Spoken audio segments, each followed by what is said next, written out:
So this is Burnham Podcast, right? And it's under the umbrella of Burnham Project. And that gets a little confusing sometimes on social media because they try to tag the podcast and it ends up being Burnham Project. We talked about Burnham Project some here before, but we're really going to dive into it in this episode. Welcome to Burnham Podcast. I'm your host, Danny Burnham.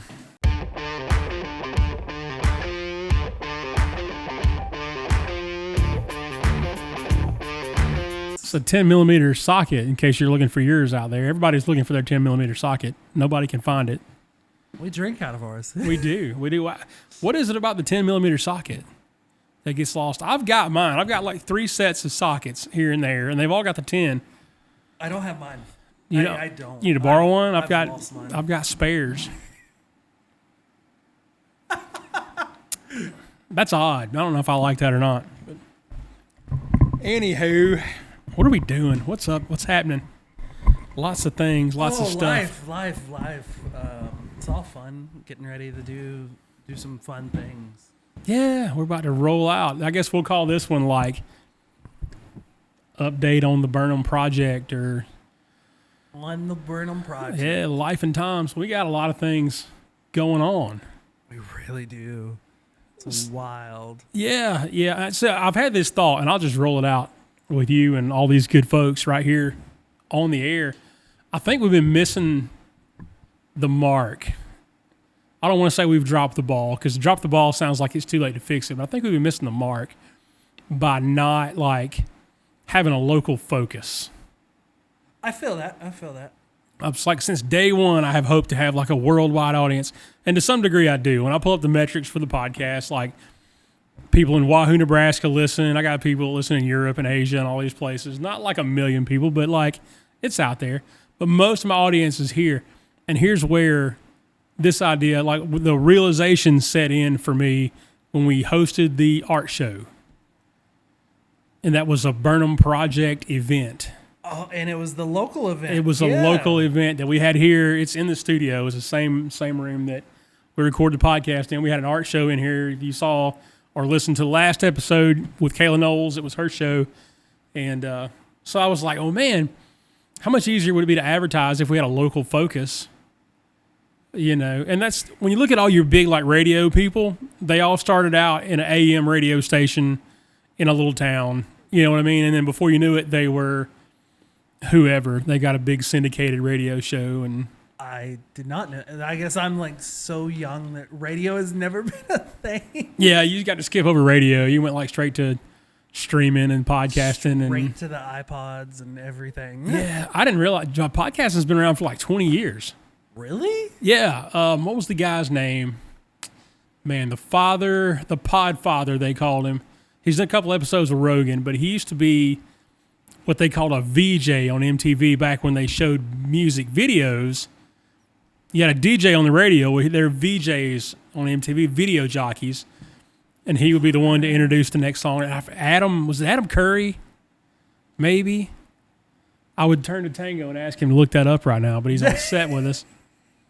But anyway, so he was doing a podcast 20 years ago. You think about Rogan's been doing it for 10, 15, 12, 15, I don't know, a long time. 1,500 episodes. He's over 2,000 now. I think he's above 2,100, might be approaching 2,200. Holy Moses. But I mean, 2 or 3 a week. You know, it is. That's a schedule, though. That's a full-time job. It's sort of like the luxury of being a millionaire. It is. And you can just do it. Like, he's got an episode that he did with Les Stroud, and they started the episode at like 2 a.m. They had been at the Comedy Store, and they bumped into each other, and they were like, hey, let's go back to the studio and do a podcast.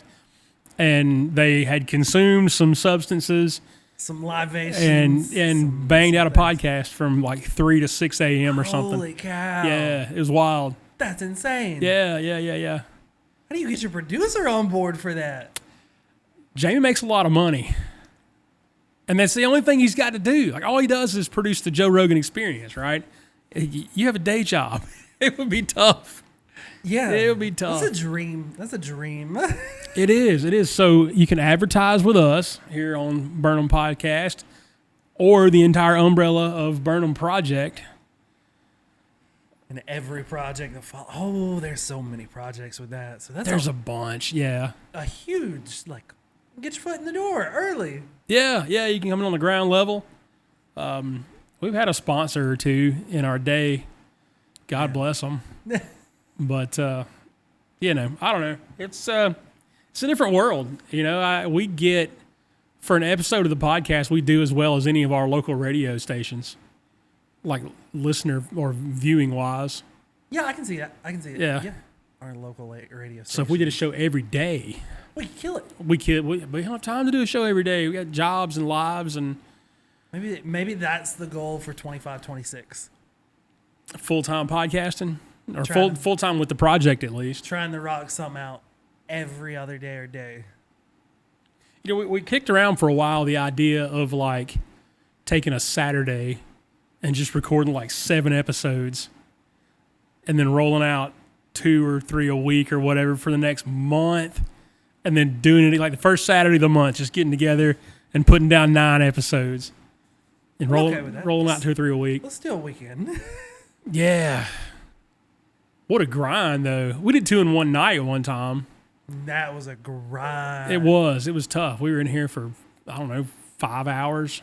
But we did get your favorite restaurant in between. Yeah, we did. That's true. We went across the street and had Schroeder's in downtown Rome, Georgia, 400 block.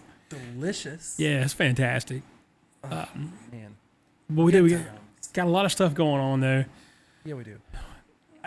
Also, how do you not want to just bite the mic sometimes? Like, is that one of those intrusive thoughts? As much when we had the round mics and I'm gonna do this on air and you could see the little screen or whatever you call that. The grill, yeah. Yeah, when you pull the pop pad off, I want to bite the round ones, and I always have. And I don't know why, but I'm sitting here and I'm going cross-eyed and I'm like, I paid for these, I bought these, but I've never used them and stared at them. the ones with the I don't notice it so much anymore, but with the ones you see on TV, especially the sports people back in the day when they were orange or blue. Oh, they look like a lollipop or something. Yeah, I always wanted to bite those.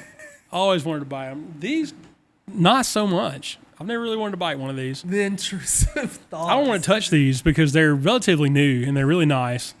And so I don't want to touch them at all. We'll get more. The old ones, it seemed like the old ones, you could just kick them down the stairs and pick them up and turn them on and they were still good. I don't know about these. Those things got abused and used. These are probably more durable than those, but it's a perception. All over the country. They've been from here to California, back.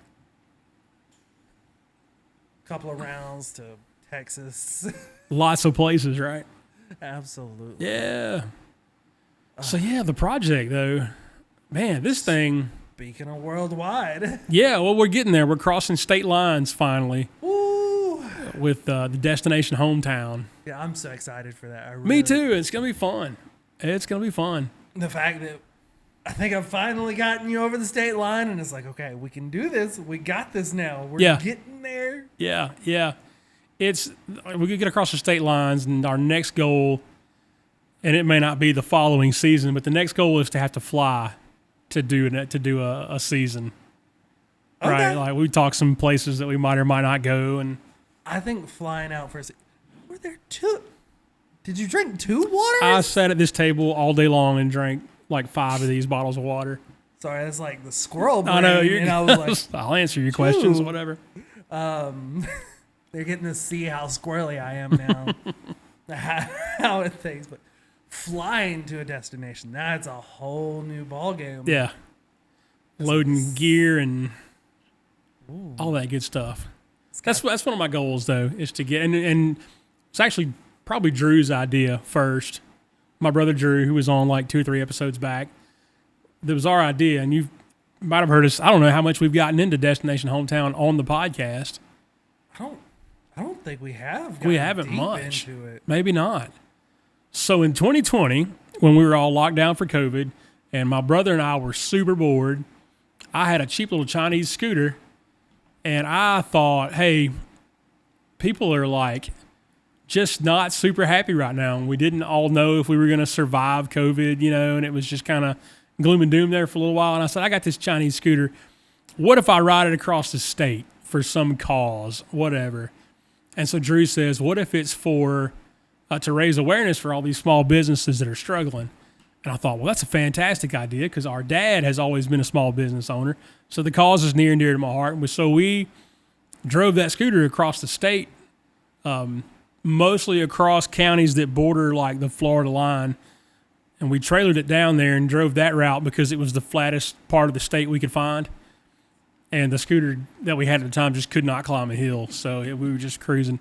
Well, the thing blows up, and we end up trailering it the last like third of the trip or whatever.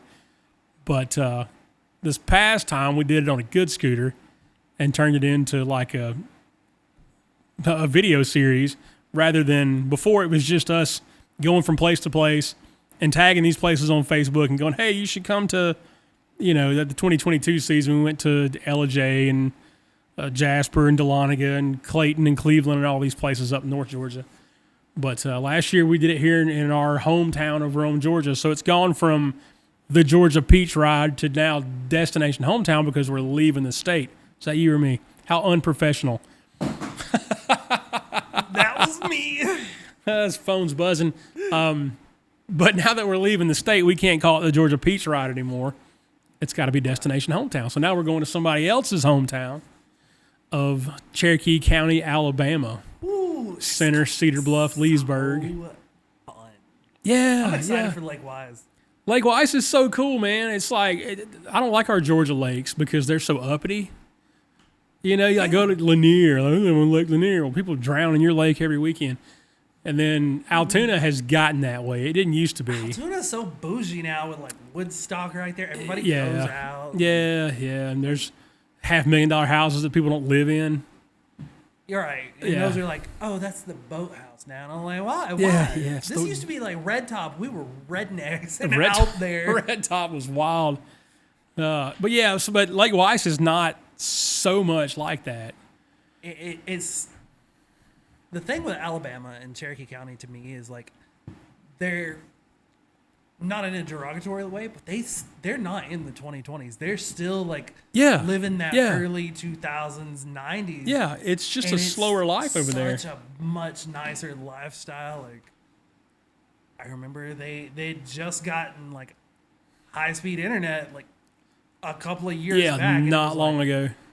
They're not exposed to the craziness where we are constantly. So it's going to be a fun pivot from kind of a moderately decent-sized town in Georgia. Yeah. Where it's always bustling and hustling and traffic sucks in Rome. Oh, traffic's the worst, man. Like, I want to go somewhere where there's no traffic and you know your neighbor and it's trusted. That's hometown to me. So Cherokee County's right here near and dear to my heart, and we're right across the border from them. Yeah, it's outside the state. I've spent a good bit of my life there. Yeah, we're all familiar with it. We go over there fairly often for one thing or another, and but we're gonna get to see some of those things. And there are two major holidays that happen that like I feel everybody in Rome breaks that state line for. And they're bringing contraband back. Yeah. You're talking the 4th of July and New Year's. Absolutely. Because recently fireworks became legal in Georgia. I don't know if we still have the same stuff they do. No, we don't. Because they're like experts at it. Yeah, they're experts at it now. We're just kind of catching up. As Trey Hart says, that's how I want to run the economy. Base it on fireworks, like Alabama fireworks. Shags. I love Trey. Trey Hart. You're about to have a baby or whatever, man. We got to get you on the podcast. As soon as you get this baby thing wrapped up, let's get you on here. Man, it's a 9-month ordeal, so I mean. It is, but they're closing in. Like today's the 6th. They're due the 23rd. So within the next, my watch is wrong. Then today's the 7th. Man, I wrote the 6th on a very important document today. Oh, well. You time traveled. I did. We're going to do a little bit of time traveling. It was at the bank. I don't know if I've broken the law now. I don't think so. Anyway. But, so they got about 2 weeks in their due or whatever. Right. But we'll get Trey on. Trey's hilarious. I love Trey. Yes. Where were we talking about? We were talking about fireworks. We're talking about the fireworks. So sales. the joke was always the Alabama people would be like, the battle across the state line or whatever. They'd be like, well, we throw firecrackers at y'all because y'all only had them over there. And they say, on our side, we'd say, well, we light them and throw them back. Ba-doom-ts. Oh, man. But I love Alabama. 2 of my brothers went over there for higher learning. They both attended Jacksonville State University, Calhoun County, the next county over from Cherokee, but Alabama nonetheless. I didn't know both brothers went over. My oldest and my youngest brother. Is there 4 of you guys or 3? There are 4 of us. I always thought there were 3. There's the one that nobody knows, right? People find out about Matt. So there's Sam and there's me and there's Matt and there's Drew. You guys have seen Drew a gajillion times. He's been on here a bunch. Never met Sam. Sam had his own podcast for a little while. It's called, still runs a blog space. It's called All the Biscuits in Georgia. You should check it out if you love Georgia or Southern life in general. But Matt is the one that people find out about. And they're always like, I didn't know you had another brother. He's just real, he's low profile, man. He just does his thing and people don't know him. And yeah, I guess so. yeah. He's a little different than the rest of us, but I mean, he's a cool dude. And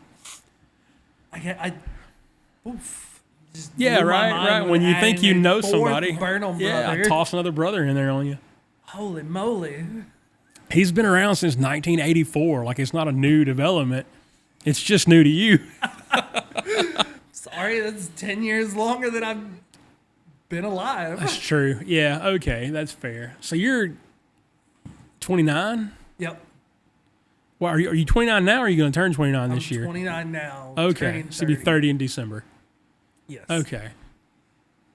Yeah, because I pitched a date to you earlier for a project Yeah. that we're never going to finish, but we're trying. Yeah, I was like, Like, not that weekend. that's my birthday. But All the weekends. yeah, but so September is when we're shooting the destination hometown. Yeah, so we're coming up on about a month away. We are. Here's what we're doing in the meantime. At least one comedy show, maybe 2. Heck yeah. That's going to be so fun. Burnham Project Comedy in the studio. We're going to call it Whole Wit Comedy. Whole Wit. Whole Wit. How did you come up with Whole Wit? AI did it. AI did it. So I was part of a partnership that promoted a couple of comedy shows, and I didn't like how they went because there was some language that I would not have wanted my kids to be in the room for. And we might have talked about this on the podcast. I don't know. We did. In a deleted episode. Yeah, it didn't air. But I feel like we can turn that around and make it not like maybe not even like a bring your kids thing, but it can be pull it down to PG-13. It can be clean, and it's something that we can promote. And I don't feel bad about my church friends showing up to come watch and stuff like that. Yeah. So I asked AI. I said, if I were going to promote a clean comedy show, what would you call it? And I don't know where he got the idea for bread or whatever as a play on words, but he was like, call it Whole Wit. I say he, like AI is a dude. So I say, call it Whole Wit. And the idea is that it's strictly wit. Like, I can say the F word at just the right time and make you giggle, like I can do it. Comics do it all the time. But like, what if I'm just funny and have to tell a good joke? That's so much harder. It is. And I noticed this when really at the second show we did, Trey Hart kind of headline. We mentioned Trey a minute ago. And Trey is 100% clean. And Trey is hilarious.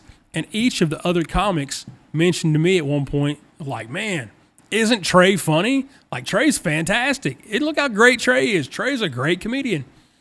And it's because he's digging from his, like, the deepest parts of his soul to just tell good jokes. With those life stories that go with it. And this man's lived a whole life and a half. Yeah, at a young age. Hilarious. Yeah, I mean, when you think about it, I forget who it is that said the truth is stranger than fiction. Might have been a Hunter Thompson thing. I don't know. But yeah, if you just tell stories, Absolutely. Like your life stories, the stuff that happens to us, especially a redneck like Trey. God bless him, or any of us for that matter. Trey, I'm just messing with you. Funny stuff comes out. Right. Dude, Yeah. we've lived some wild lives. We can sit here and tell stories and make jokes all day long. All day. And die laughing. All day, and it's about how you just roll it out to the audience and your cadence and your timing and all that good stuff. Burnham Project presents Whole Wit Comedy. Whole Wit Comedy. Ooh, Yeah. exciting as can be. I'm going to roll it out on August the 17th. You'll hear this on the 10th. Is that 3 what days Sunday from now? is? Sunday? What is Sunday's date? I think the 11th. The 11th. Okay. The 10th or 11th. One of those days. Yeah, so you'll hear it on a Sunday, and then the tickets will go on sale the next day. Ooh, we're 10 days away. 10 days out. I got some comics lined up. Heck We're yes. feeling good about life. But we got to pay the rent on this place. I don't want to run a comedy club. It's the last thing. I don't want to be up here every weekend like Promoting and like Pauly Shore's mom running the joint till 3 o'clock in the morning. We ain't doing that.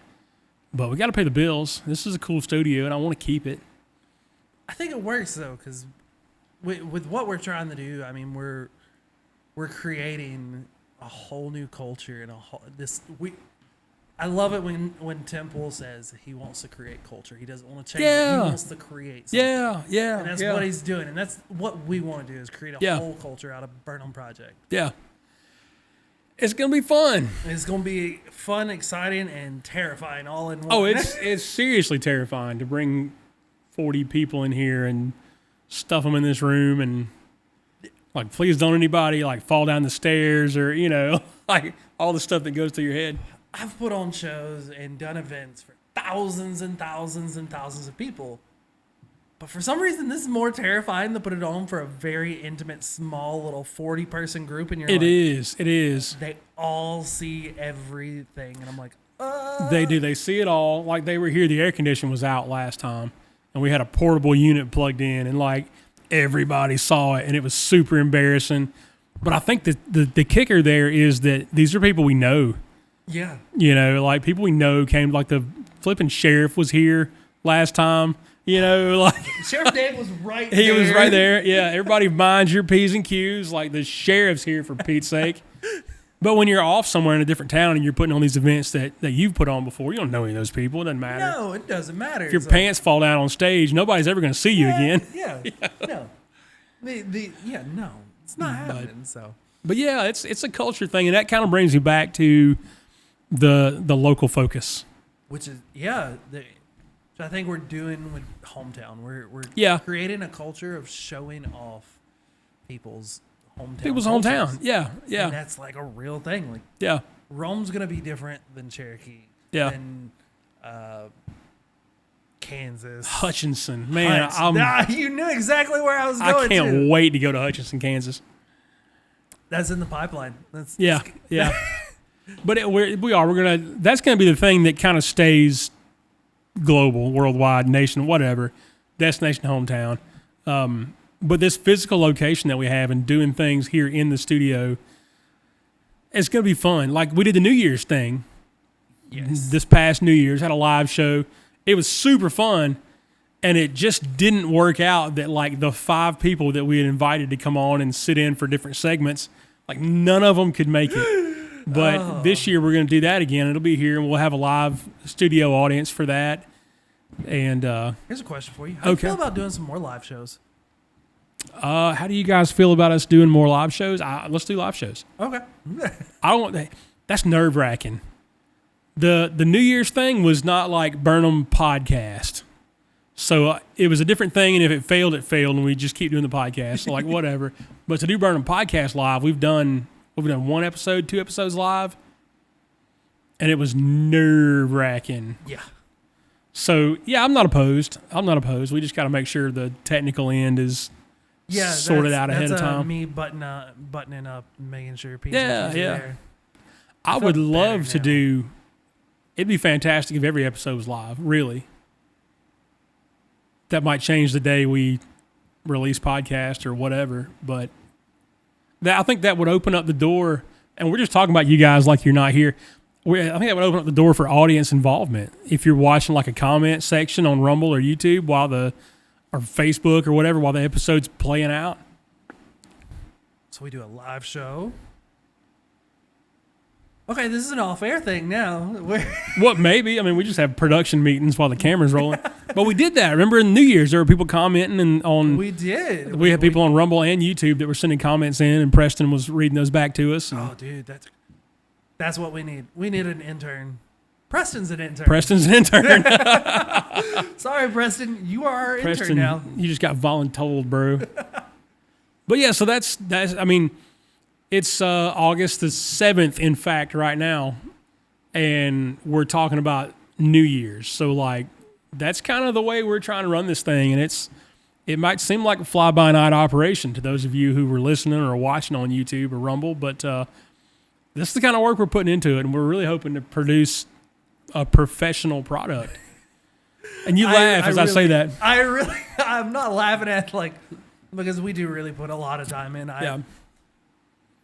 I spend hours up here most days, and sometimes I'm like, let's make sure everything's right. Yeah. You guys miss all the extra stuff of like just dialing in sounds and noises and the talking into mics. Like, that's a time-consuming effort when we're doing podcasts. It's a 10, 15-minute ordeal, even though like it's consistent. Like your mic stays the same. Everybody else's. We did that today with mine. Yeah. Well, I'm always the same guy on this side, and it's always somebody different over there. And we're always trying new sets and new ways of playing. Yeah, I don't think we've had the same set 2 episodes in a row for the last 10 episodes. I don't think so. No. Because we're sort of the same as we were with like when Keith Doucette was here, but not. It's way different because there was so much stuff in the room at the time. Table was much bigger. I don't know. Me and Drew kind of had the same set that I had when Kayla was here. Except you were about 6 inches higher. That's true. We put the stage in the meantime, which I got questions about. Don't let me forget. That doesn't have to be an on-air thing. Okay. But, yeah, lots of stuff. I know, write it down, right? Lots of stuff going on. Thinking ahead, plans. Dude, I'm excited. Yeah. Future's bright and endless for us. It really is, man. It really is. That was one of the realizations I had going kind of back to the origin of Destination Hometown. My brother and I might have been even the same conversation. We talked about how, like, during COVID, time didn't matter. Oh. The day of the week didn't matter. If your job was closed, and, like, I was in public education at the time, and Drew was a college football coach, so neither one of us had anything to do. Like, our jobs just didn't exist. And even when churches closed, like, you could kind of mark what day of the week it was because Sunday would roll around, and then you could count down to the next one. But then when they closed churches, like, there was no marker at all for people who didn't have anything, and you just didn't know. And so we recorded a bunch of podcast episodes during that time because we didn't have anything else to do. And it didn't matter. We did some at midnight. We did some at 10 in the morning. A part of me wants another, like, moment of time. That part was fantastic. I want that where time doesn't matter. Yeah, where we can just rock out everything. And you could just stay up till 3 in the morning and sleep until noon, and it didn't matter because you didn't have anywhere to go or nothing to do anyway. Listen, I'm already up till 3. I know how you sleep. A goal. Or don't sleep. Yeah, the lack of sleep there is wild. Yeah. Going back to Destination Hometown. Okay. What's going to be new besides crossing state lines? What is the new you want to see? What is the new that... I almost spoiled the whole thing. Because I know from my point of view, we're going to be filming this thing from land, sea, and air. From land, sea, and air. I'm excited about that. Which, that may give some people some ideas of what's going on. Yeah. Well, we talked about the lake already. We did. So we're obviously going to spend some time on the water in the crappy capital of the world. Look that up. Okay, so anybody watching this that doesn't know about the crappy capital of the world, that is not a derogatory term. There's a fish called a crappie that swims around in the waters around here. And Center, Alabama is known as the crappy capital of the world. It's actually fantastic. It's not crappy at all. you go back and watch the Destination Hometown teaser for this season, upcoming season, you actually get to see a picture of that little fish. Yeah. No, he's on there. He's pretty cool. He's good eating too, man. I think we talked about Collinsville. Collinsville's going to be fun. Collinsville's going to be a lot of fun. Man. Collinsville may be, I don't know if it's the most famous flea market in the world, but like. It is in the South. It's got to be the most famous flea market in the South. It's, I don't know, a square mile or more. I don't know how big it is. It's gigantic. I haven't been since I was like 14, so.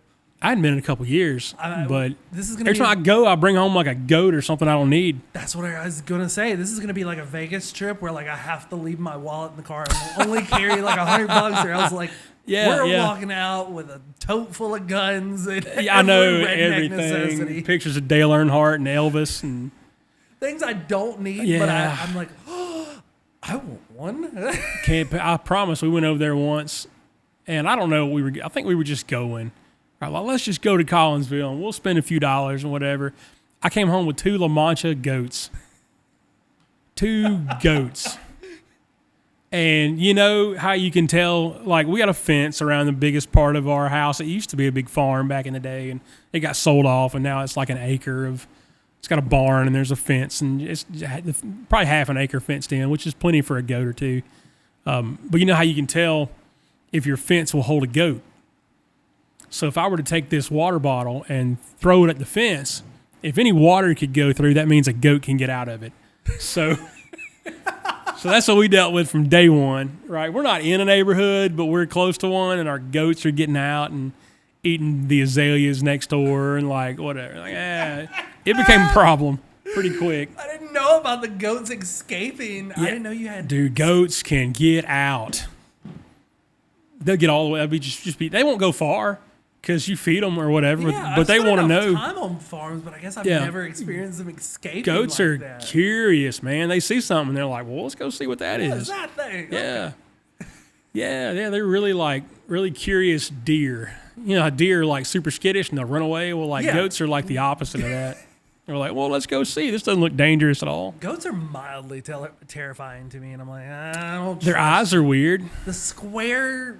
Yeah, like the oblong eye. Yeah. Pupil bothers me. I'm like, what is wrong with you? Yeah, stop looking at me like that. I can't tell where you're looking. They're fun, though. They're so much fun. I feel like I need to get some goats. I got plenty of acres. You have room for a goat, dude.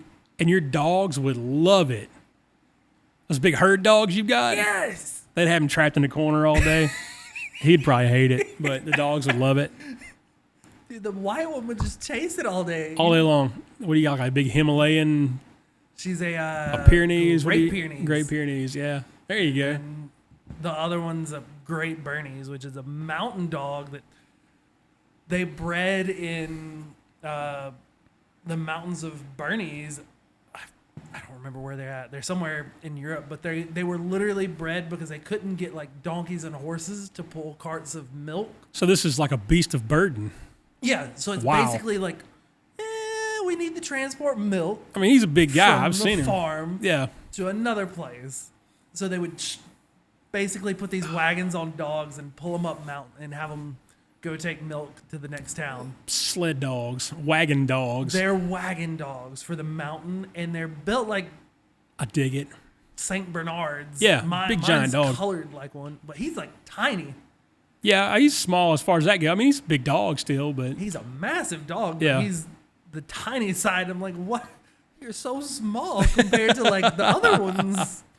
So like if you go to Dahlonega, or no, Helen, sorry. Yeah. Christmas time, they do a burner parade as part of the Christmas parade. So you'll actually see all the Bernese mountain dogs in Georgia. They'll walk them with the wagons, and it's the wildest thing. They're all Christmased out, and I'm like, this is adorable. Oh my gosh. Helen, that's a place. Helen.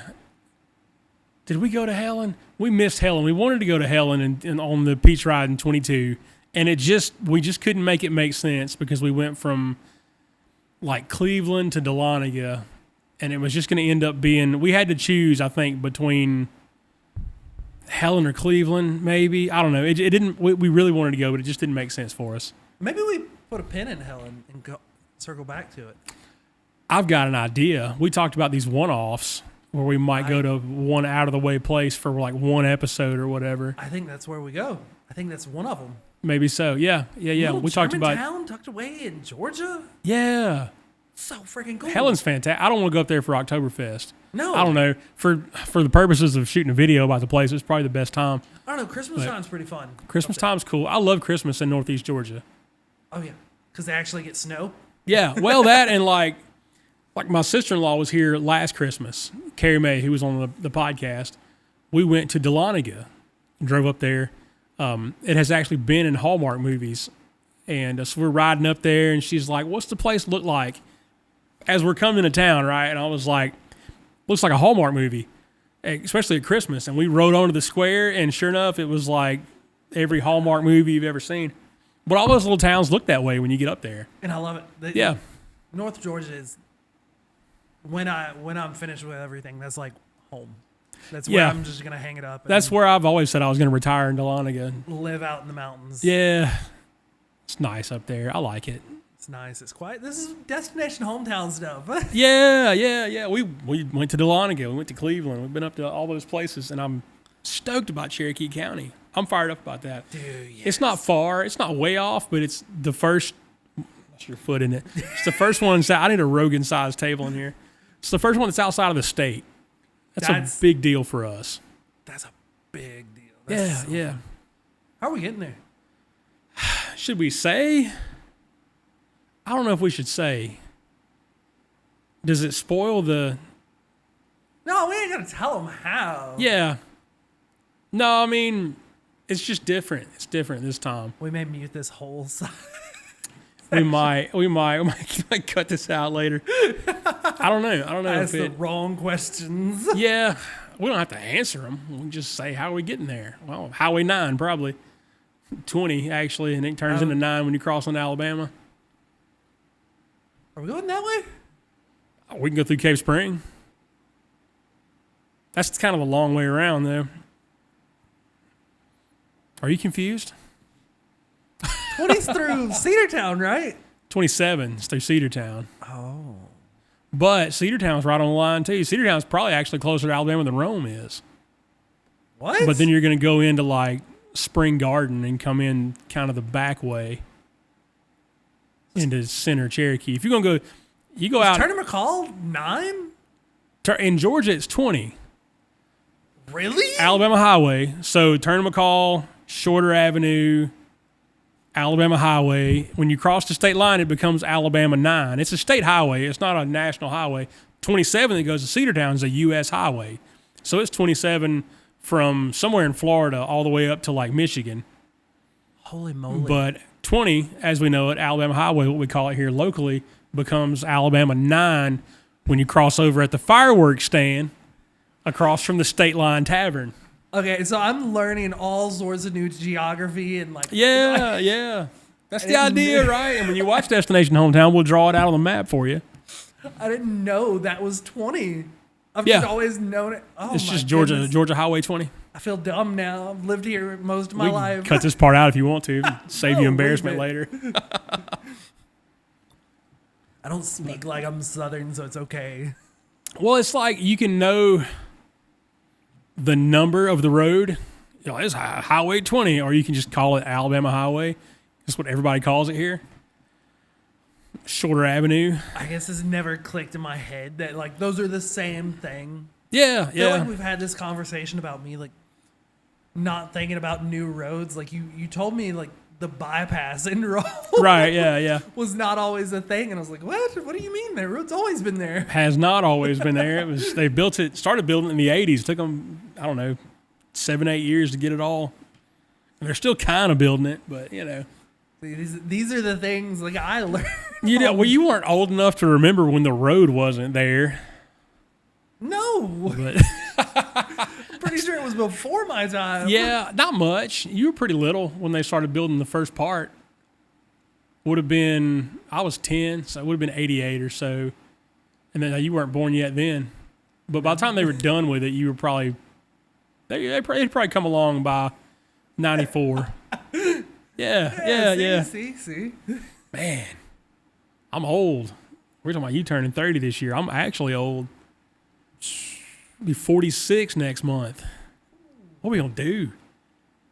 We're going to ride into Alabama. I guess so. We can get an hour back at least, right? Yeah, we're going to time travel.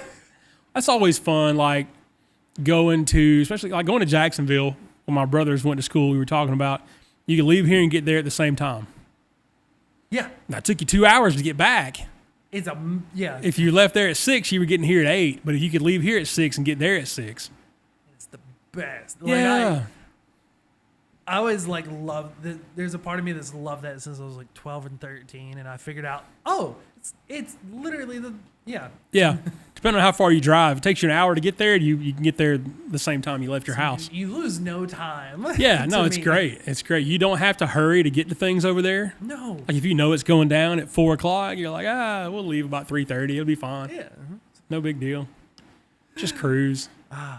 But it's cool over there. I like it. It is a slower life. It seems that way at least. They don't have tall buildings and there aren't sirens and gunshots. And I mean, there's gunshots if you get outside of town. That's a different thing. Yeah. It's just a southern thing. People just shoot whatever. But it's just not as even. Rome's not a big town, but we have some big city characteristics. We really do. We're like one of those nice little medium towns. Mm-hmm. We have the traffic of a big town, and it sucks. But I can't stand our traffic. We keep circling back to that, but man, it sucks. Listen, we sat for 3 hours on the 405 right in front of the Staples Center. Maybe that was the 605. Either way, interstate in Los Angeles. Yep. I've been stuck in traffic on the Dan Ryan Expressway in Chicago. Atlanta, of course, is just an awful place to drive. None of them frustrate me as much as 5 o'clock in Rome, Georgia. God bless us. We did that whole season last year about how awesome Rome is, and now we're not dogging on the traffic. Yeah, it's the worst. Once you get where you're going, it's fantastic. It is. Luckily, everything's relatively close. Yeah, it's not a big town. Once you get here, you're here. When you're on here where we are, man, everything you need is within reach. We got Scramble right there. Scramble moved. I know, right? I should have warned you before you. Yeah, that's right. We've talked about this. Scramble Brazilian Jiu-Jitsu can now be found at 5 Kusawati Avenue, and still in Rome, Georgia, but in a different location. So if you go back and you watch the previous episode of Destination Hometown, it's no longer 216 Broad Street. It's 5 Kusawati. I was there today. It's huge. It's fantastic. It's 3 times the size. You think we need to go back? Yes, 100%. And talk about Scramble? Yeah, but not right now. They got to get the air conditioning sorted out. It's really warm in there. PJ doesn't believe in air conditioning. I know, but it might be unreasonable. No, it's good. It's great. It's going to be a good place. They're easily going to be able to have, I say the building is 3 times the size. Like the entire building is 3 times the size. The area where you could put like jiu-jitsu mats down is 2.5 times the size by itself. It's huge. So, awesome. Yeah, it's really cool. Really cool. It's going to be a great place. That's fantastic. Yeah. You know what that is? That is growth from just being something that's real and building a culture. Like, who would have thought jiu-jitsu would... The culture. That's a great way to... thing. We talk about that. We say, one of our things that we say at Scramble is get cultured. Really? Yeah, that's one of our things. Get cultured. Well, what does that mean? Well, it means it's who we are when we're here, and we're a little different brand of jiu-jitsu than everybody, but everybody's different from everybody anyway. But like, I don't know, we roll, and it's like up to the point of being dirty, but nobody gets mad because they were trying to be dirty too. It's just a rough brand. They call jiu-jitsu the gentle art. I think that's what it literally translates to. There's no gentleness in that. Not much. It's all choking. And our professor, Carlos Catania, he says that sometimes the gentle art is not always so gentle. That's his thing. It's on our crest on the wall. In that room. Not much, especially when it's 106 degrees and some kid half my age is choking me. I got to roll with Dwight Digsby last night at the Laughing Line. Dwight is an ogre. He's gigantic. Dwight's 6'5", and he's lost about 40 pounds since he started training, but he's still gigantic. And he's half my age. And PJ was like, okay, tonight we're going to rear naked choke each other. And I was like, well, that's fantastic. So I'm having a hard time like turning my head today. I feel like I've been in a car wreck. But that's because I've trained twice in the last 6 months. You're going to come in with a neck I know, brace with those on. collars on. Yeah, it's fantastic. It's great stuff, though. Yeah, we can go back there and do an update, a one-off deal. Yeah. I feel like that's a needed thing. Yeah, we're still doing the PJ thing. Yep, we are. That's part of the Burnham Project. It is. It's an ongoing deal, man. We've been kind of snake bit on that project. So my jiu-jitsu coach, PJ Broom, I forget what episode he was on. He was on at one point. He's doing a deal where he's taking on, he's a Brazilian jiu-jitsu black belt who was a high school wrestler and also has some judo experience. So he's taking on 10 different styles of grappling. And it's taken much longer than we thought it was going to. This is going to end up being a years-long project. A multi-year long. Yeah, but it's awesome. I love it. Yeah, we had originally planned for a single year, and then we realized very quickly that getting everything in a year Yeah. is ridiculous. Well, we really got hamstrung by a hurricane at one point because we were going to do beach wrestling that day, and they ended up getting canceled, and the hurricane didn't land where they thought it was going to, so we missed it altogether.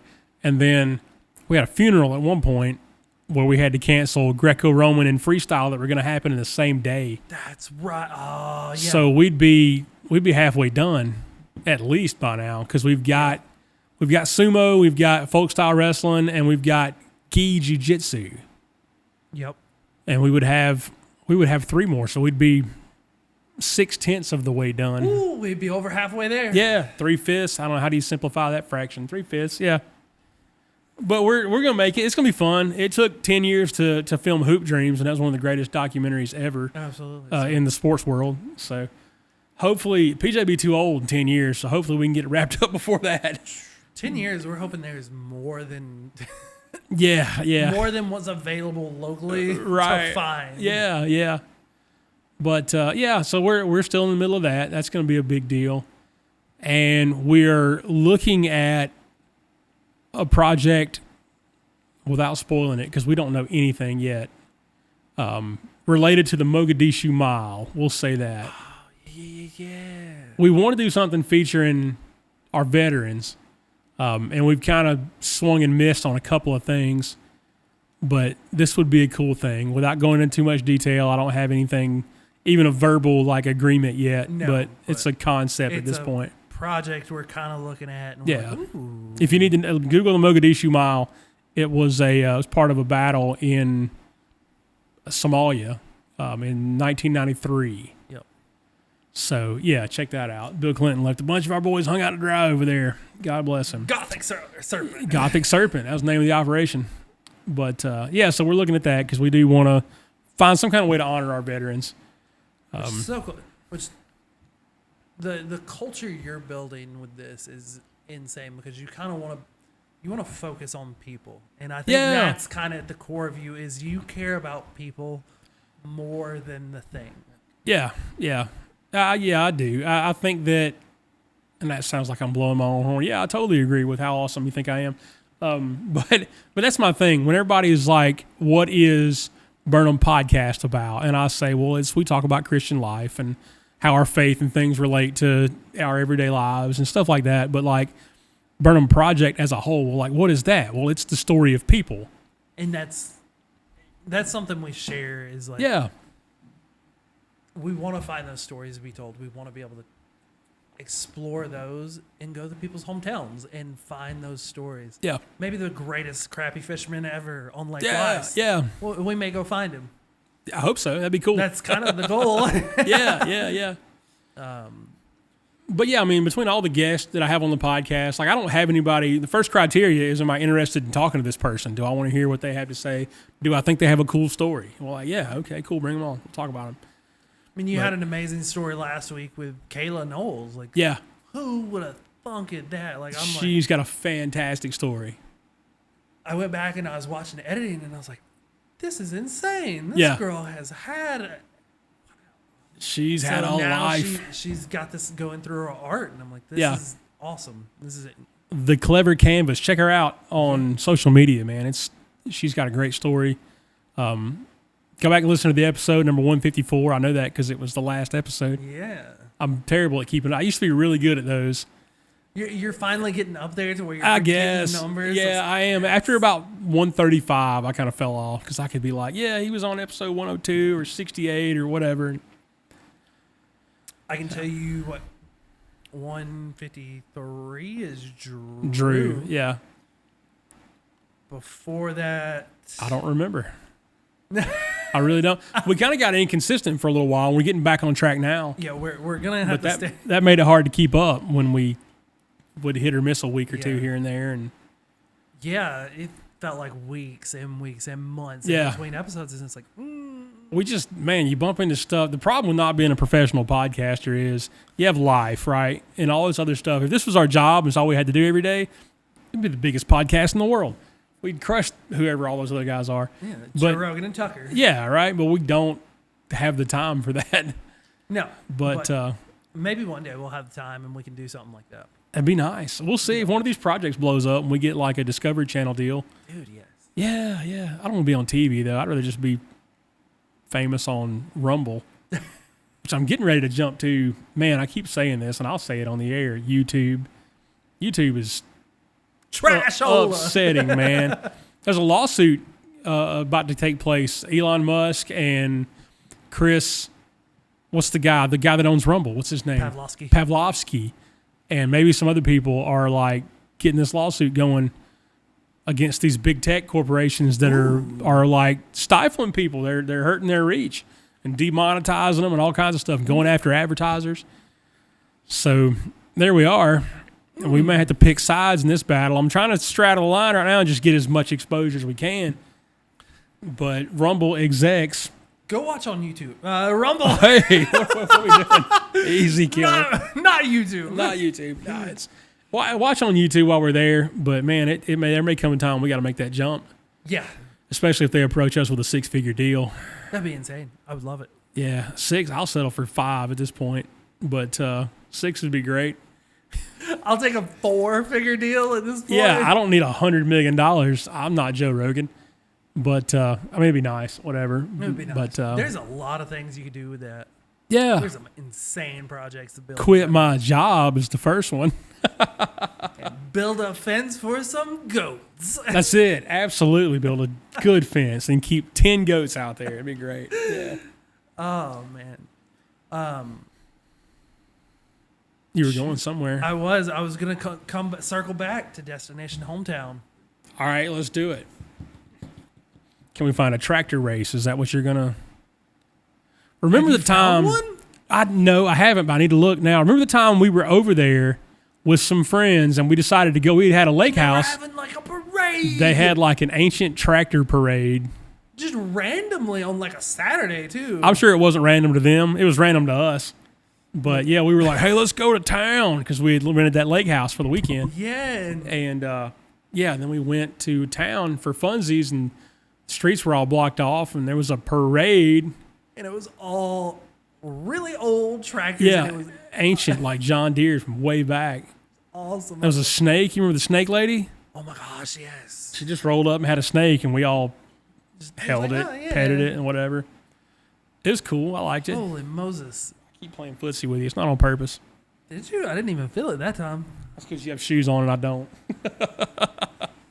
I didn't think we were going to mention that. Nah, I'm never wearing shoes in here ever. It's rare. But yeah, I mean, the culture, right? Like the people, we talk about the people and the importance of the story of the people, but like there's culture as a whole. We keep talking about culture too, but the people make the culture. So like we can tell the story of John Smith and that's awesome. But if we can tell the story of the people of Cherokee County, then you get a picture of the whole culture. And I think that's the difference that I want to see this year. And it's taken me this entire time to think of what that might be. The difference in the previous episode of Destination Hometown or season and then this one is that I want to get the culture. We got places that each had their own culture, but I want to be able to capture like the culture of the place by telling the story of the people. Cherokee County in a bubble. Yeah, And yeah. Be able to show it off. And What is Cherokee County like by telling the story of all these individual people and places? Funny enough, I'm looking at my shoes and they actually say Cherokee County by choice. Do that? Your shoes do? Yes, they do. Different Cherokee County, though. Why? What's the... These were made for the Cherokee County government in Ackworth, Georgia. Why do you have them? Because I made them. Oh, yeah. When you worked for Adidas. But they have Cherokee County on them. They do. I mean, I can see those letters right there. Cherokee by choice. Okay, cool. I was just like, oh, we're talking about this place, and it's right here on my... On your feet. You should wear those over there wearing those. when we go. Do you have another pair? No. I know you got a stash of shoes. We made 14 pairs of these, and it's one of those. Okay. A pair. I do have the only pair, those like yellow shoes that I have. Yes. The only pair of those that are in the United States. I'm pretty stoked about that. Yes. That's a lot of fun. They're all in Germany if you want some, but you can't have mine. Nope. I mean, you can for the right price, but making deals. Yeah, I'll deal you for my shoes that you gave me for free. I'm not going to sell the shoes that you gave me. No. But yeah, I do. I want to capture the entire like the culture of the place, and you do that through the people. The people make the culture. I'm excited about that because what we're looking at this time is not like single little places, but like big gatherings of people where we can kind of showcase the variety of everyone in Cherokee County. What does the lake mean to the people? Ooh. You know, and what does the Collinsville Flea Market mean to the people? What does the 411 Drive-In mean? You know, these are all places, but it's where the people are. So like it would be, we could go over there and take all the B-roll of the lake we wanted to, right? Well, this is Hog Island, and this is Big Nose, and this is all the, whatever.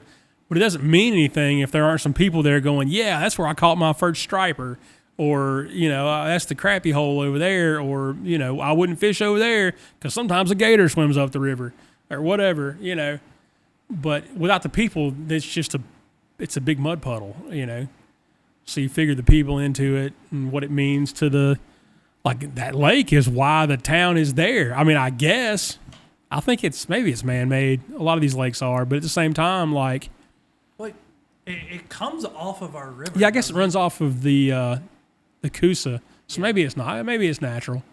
We're gonna have to look that up. And I know. I should know that now. But like Altoona, they dug Altoona at one point. They dug Lanier. Yeah, there's no broke a dam. Natural lakes in the state of Georgia. Yeah, there aren't any. They're but all I think man-made. Weiss might be. But without the lake, the town wouldn't be what it is. No. People go over there and go fish, and it that sustains the economy for them. Oh, dude, that economy runs off of that fishing and fireworks. Oh man. Yeah. It's giant awesome. Fish, man. I'm excited about the giant fish. It's going to be cool. What are you, outside of showing off the culture, what are you most excited for in this one? I just love it over there. Like I really do. One of my favorite drives, I've got places in my head that I can think of that I've driven through. I've driven a gajillion miles as a bus driver. I used to drive an 18-wheeler. Like I've driven all over the place. And one of my favorite drives ever, anywhere in the world, coast to coast, is across Lake Weiss. As you're leaving Cedar Bluff and going over to Center. Man. And it's just the coolest thing to just be out on the lake. And it's not super long. It's a couple of miles, maybe 5 miles. Probably not 5 miles. It might be 2 or 3. Now that you say it, I'm thinking about it, and I'm like, that drive across the lake is probably one of the coolest ones because I can't think of anywhere else where it's like that. I mean, if you're in Louisiana and you drive across Lake Pontchartrain, I've done that before, and that's okay, but it gets boring after a couple minutes. That's the one because it's 45 ever long. Yeah, it's so long. It takes you 30 minutes, 40 minutes to drive across it. That's the one I was stuck in traffic at Boonies midnight. And they were doing construction on the bridge. On Pontchartrain? Yes. And so, we sat on that bridge for 3 hours. And I was like, this is... Jump in the water and swim around a little bit. Miserable. What was it? Butt crack of dawn midnight. Yeah, alligators, too. And I was like, you can't even enjoy it because it's Yeah. Yeah, you get out there and you can't see land on either end. You know, well, this was cool for a minute, and I'm glad I had the experience of driving across Lake Pontchartrain or whatever. But Now I like, want to go home. yeah, I'm kind of over it. Let's go ahead and get there. But I'm thinking like Lake Dallas, like that's a cool lake to drive over, but it goes so fast. Yeah, yeah. No, the drive across Weiss there from Cedar Bluff to Center is one of my favorite drives. But it's an open, expansive thing too. Yeah, you can see lake, but you can still like you're not. There's a couple of fishing jetties and this and that. And there's some like little marshy land, and you can always see like a herring or whatever. I'm so excited. I know it's gonna be so much Like, fun. we talk about it, and I'm like, I could put a fake face on and say, yeah, I'm excited. No, but like really, I'm excited about this. Yeah, one, and yeah. This is gonna be fun. It's cool. It's a different focus.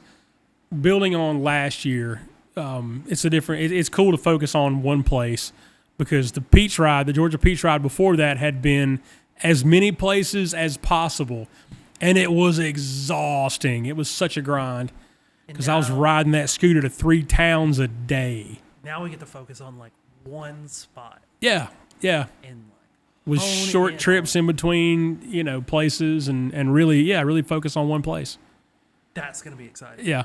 That's... I think we lost that in the beginning in that we were trying to get so much exposure for so many places that we didn't get exposure for any of them, or not much, And I kind of had that realization when we were in Blue Ridge on the 2022 ride. We were not quite halfway through, but I went in and it's a place called the Bear Store. Yep. Hey, did you know the Bear Store burned down? Dude, that whole like city block burned down at one point. Yeah. Yes, I remember hearing about right? that, but I didn't know it was the Bear Store. The Bear Store, it like started up top of the hill behind the Bear Store and like burned down, like down the hill and wiped out all that stuff.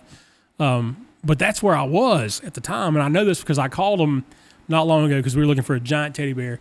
And I was like, the Bear Store might have one. And the lady's like, well, unfortunately, our store burned down. But we went in there on the 2022 Peach Ride. I was by myself. We kind of scattered out as a crew. There were 4 of us. And we were just trying to cover as many places as possible on social media, whatever. And so I went in there and I'm looking around to see what they got because I love bears and whatever. And so I'm talking to the lady and I'm like, hey, what's the story of the Bear Store? And so she starts telling me the story of the Bear Store. And it used to be called like Tomorrow's Furniture Today or Yesterday's Furniture. I don't know. They built antique looking furniture, but it was brand new. And then they started carrying like some bear stuff. And people were like, hey, get more bear stuff. And they were selling all this bear stuff. And then they were like, well, we can either sell furniture or we can sell bear stuff. And then they just switched. People were calling them the Bear Store even while they still had their name. So they just changed the name of the store. And now they're like strictly bear stuff. And I think you can maybe still shop with them online. They still have maybe some things, but like they're in the process of rebuilding and getting going again. I want to say she was saying by like the fall of this year. So that may be a spot for us to go back and hit and feature them. It's a super cool place. Opening. Oh, that's spicy. Write that down. Timestamp that bad boy. I can't even check the time. I know, yeah. We're going to ask you, how are we doing on time? And it's whatever. But I think that'd be a great spot to hit. Dude, yeah. Once they get going again. And it's not far from the Chili Dog. I need to go to the Chili Dog. The Chili Dog's a fantastic place in Ellijay, Georgia, and it's called the Chili Dog, but really their best thing is, don't get me wrong, their Chili Dog is fantastic. Their breakfast, though, listen to me when I tell you this, and please don't think this is a joke. They have the best biscuit in the world. Fight me. They really do. They have the best biscuit in the world. They have these big cinnamon buns, and those are I'm not like a super big sweets eater. My fat is all cheeseburgers and pizza, but they the best biscuit in the world. The single All right, let's go. I'm with it. Yeah, I mean I'll die on that hill.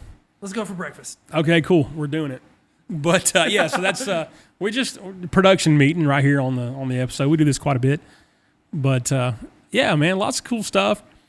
And I think I started telling the story a minute ago. Yes, during COVID, and I did kind of get around to it, where time didn't matter.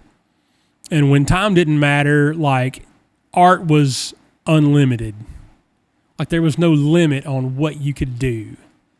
And there were no rules, and nobody could tell you that you can't have your own TV. This is air quotes for those of you just listening. Your own TV show, because you can just fire up your phone and post it to YouTube. Right. And now you got your own TV show. And it can be as produced or not produced as you want. There are no rules. We can do whatever we want. There's still no rules. There still aren't. I mean, we're still coming up with new ideas. You got a green screen, like you can do anything or go anywhere. Yeah. Like we're going to go to these places. We're not going to green screen Hutchinson, Kansas, but like. No, can't do that one. No, but I mean, there aren't any rules. You can do whatever you want. And we are. We're coming up. Yeah. On my side, I got a bunch of new things planned, a bunch of new ideas. I think we're gonna kind of separate and get some new ideas too. Yeah. With some other people involved. Yeah. So it's not just me and you this time. Yeah. We're bringing in Preston. Preston's gonna. Yeah. He's gonna direct an episode. Yeah. It's gonna be fun. I'm excited for that, but I'm excited because now I get to like bounce ideas off him while editing. Yeah. And that's going to be more fun to see both of us together. Yeah. I love working with Preston. Love it. Me and him shoot all the time, so like we've kind of started this together, and so it's fun to come into a project. And this is one of our bigger projects together, and it's going to be an absolute blast. And I get to do it with two of my best friends, you and him. Yeah, it's going to be fun, dude. It's going to be fun. Land, sea, and air.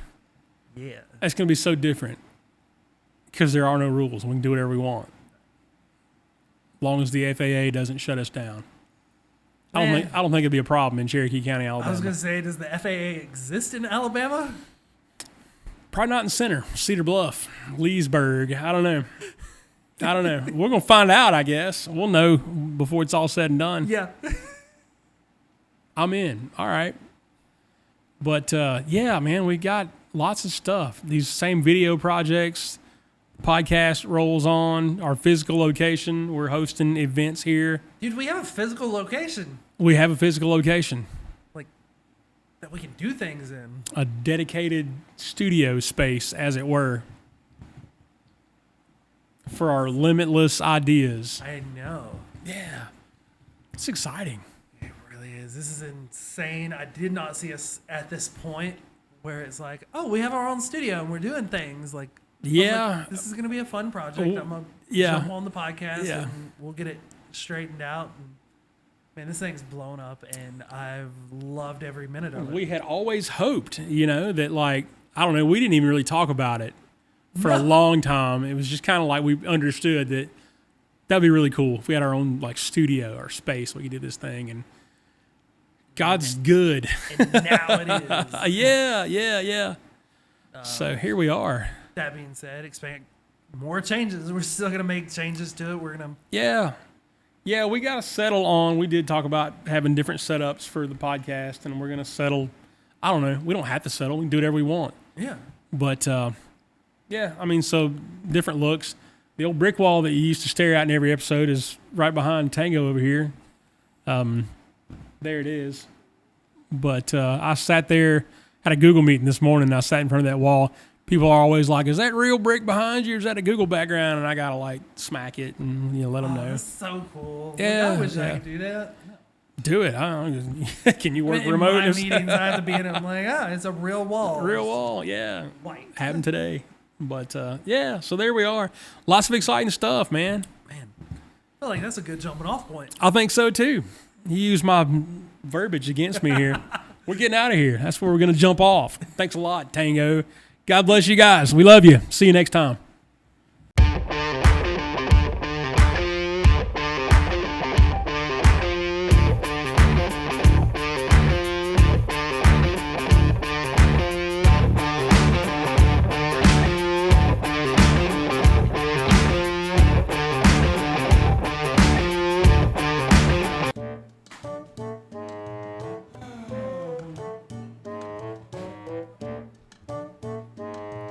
Not gonna fit a Monster can.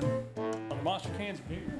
I think they're a little bit wider. I put a Coke can in there, and it And it went, but you kind of had to manhandle it a little bit. I think maybe I don't know if it'll break in or what the deal is, but like it went. It was fine.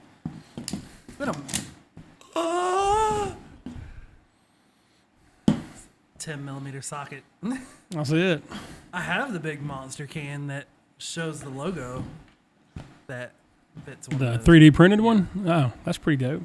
I got a 12mm that'll fit a Red Bull can. The itty bitty socket that fits